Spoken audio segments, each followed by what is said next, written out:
Growing up in the earliest years. The earliest things I remember as a kid are having fun, getting into things, unaware of dangers and many things. I remember mom, dad, and brother Joe. I had my grandpa and grandma Pacino as regulars in my life at this point too. I was raised by many people. Mom had a back injury, so I was handed off to grandma and grandpa. Until grandma got sick with Alzheimer's. I had then different babysitters and none could handle me like Nancy Shingledicker. Nancy and her kids were a positive influence on me. Nancy had taught me how to read time properly. She heard me nonverbal until I say around 7 or 8. I could remember that she, like my mom, could understand me and my needs. Nancy had rules and consistency. Mom had rules but never fell through with these because I go to dad who lifted the consequences of my mom's. Mom always had to read books to us both. She had to ask questions about the book. Like how we felt if we were the characters doing wrong or receiving wrong or doing good for others and how others feel about when being helped. We learned to open doors for ladies or people carrying things. We learned to hold the door for others. We learned to share. Sharing was hard for me though. Joe was an instigator into a lot of things.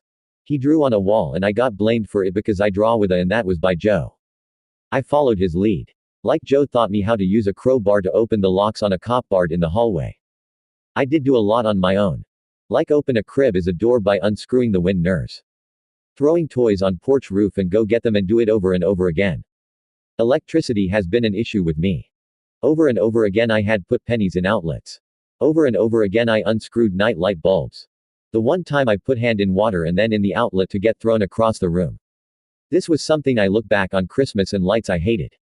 I hate Christmas because of the bright lights. Yes, the bubble lights and that train ornament mom and dad has that is so loud I enjoy. I hate lights. I hated turkey cooking, then mom's delicious apple pies and different all-day desserts mom made on holidays. Too much. I loved her cooking but the smells were too much. I couldn't stand pants, cloths, and long sleeve shirts. I can't stand long sleeve shirts today.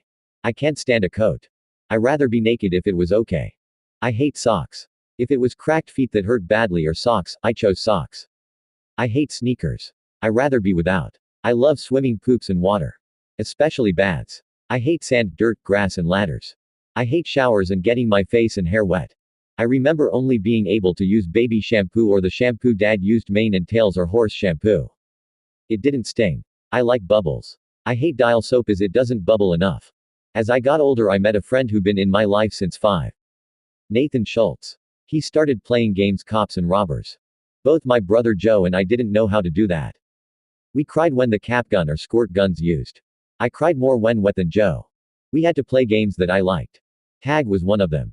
I hated when a neighbor kid wanted to play hide-seek then change minds to play tag. I rather be that one. It was the only way I interacted with others and still is today. School years. I started in many different schools like living environments. I hated changes and I hate changes today. It throws me off. It ruins my day and everything. I need sameness. I can't do changes. It affects my behavior and everything. The school where I was most stable in was at the Delaware Falk School the last 1.5 years. I worked one-on-one with the teacher who helped me skip so many grades. Even in reading and writing. She worked on reading one-on-one because I was so far behind.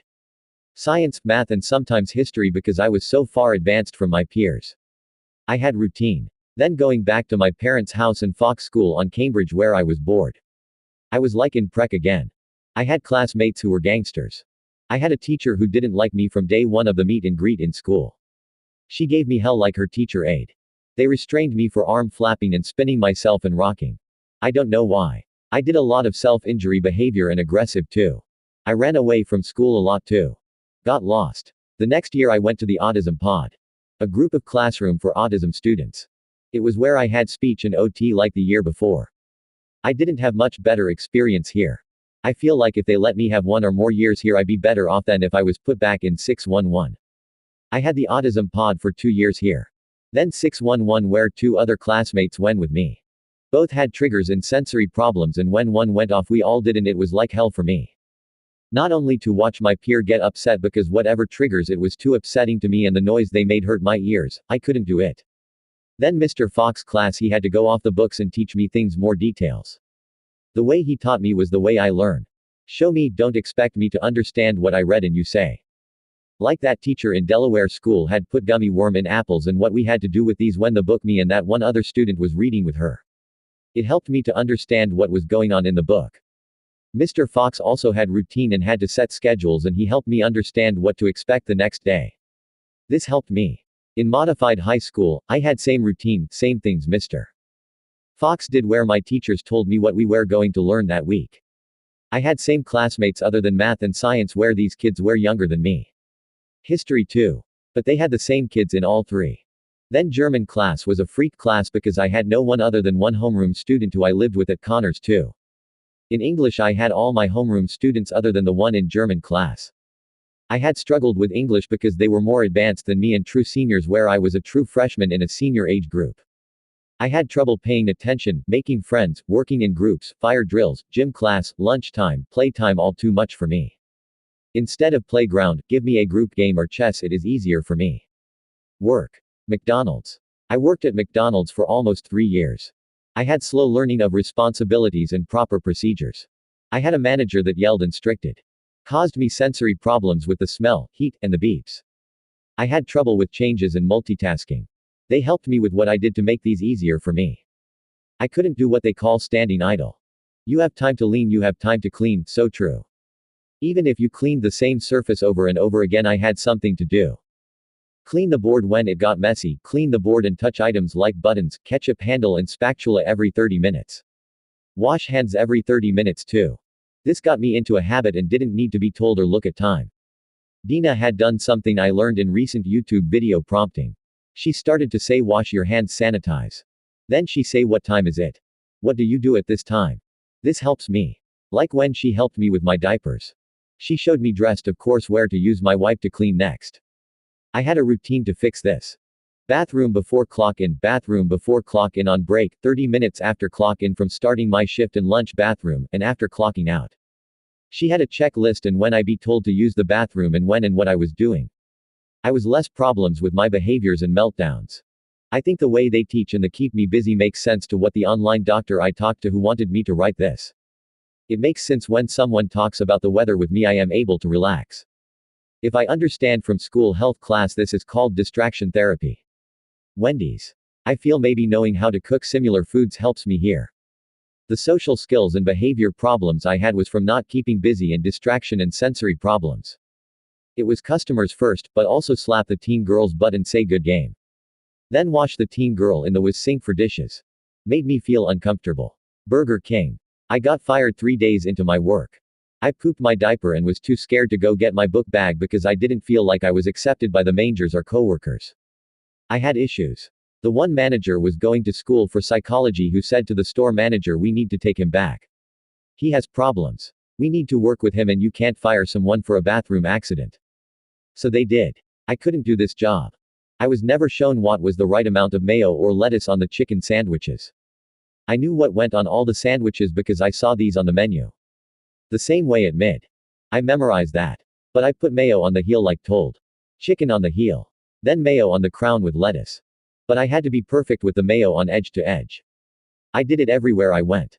I do it same way on my sandwiches. It was too much mayo and lettuce on one order, the right amount for all others, or not enough for one order. I feel like whatever I did wasn't enough to please the managers. They showed me and what I did was exactly what they did and at times it was too much or not enough. Walmart. Walmart I had worked with no AC, no lights most of the time if any they had part of them off, and no customers. It was same stock on shelves. It was easy for me.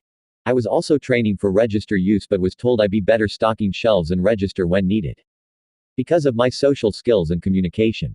I had same hours and same things daily. That helps me. ECMC.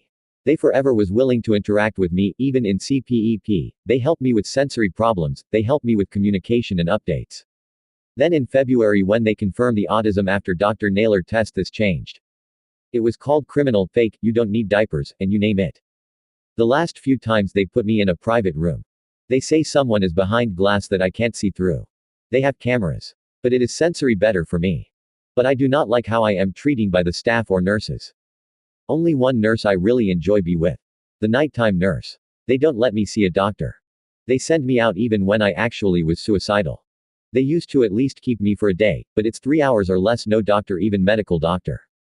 In Niagara Falls Memorial Hospitals in mental health Here is small. Here I am treated mostly like human. Other than the one aide and one social worker who called me fake. Overall, my go to hospital because of the size and they make me feel better.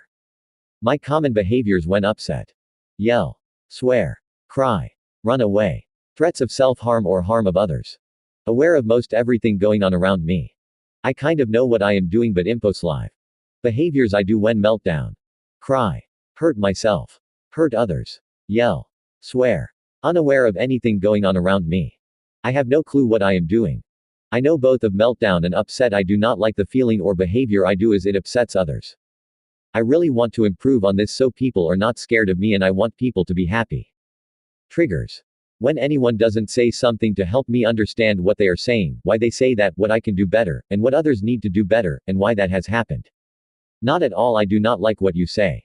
I need more information and you show me what is needed or what was going on so I don't get confused and not understand what I did or why you feel that way.